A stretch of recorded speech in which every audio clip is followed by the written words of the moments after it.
மீன் இன்னும் கொஞ்சம் வேகணும். ஸ்டவ்வை குறைச்சா வச்சுருக்கேன்.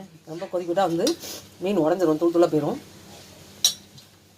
மாங்காய் போட்ட நெத்திலி மீன் குழம்பு எப்படி செஞ்சிருந்ததுன்னா ராஜீவ் கும்குக் இந்த லிங்கை கிளிக் பண்ணி டெஸ்கிரிப்ஷனில் டீட்டெயில் ஃபுல்லாக போட்டிருக்கேன். வீடியோ ஃபுல்லாக ஸ்டார்டிங் வந்து ஸ்கிப் பண்ணாமல் பாருங்கள். நெத்திலி மீன் மாங்காய் போட்ட குழம்பு எப்படி செஞ்சு வச்சுக்கலாம்.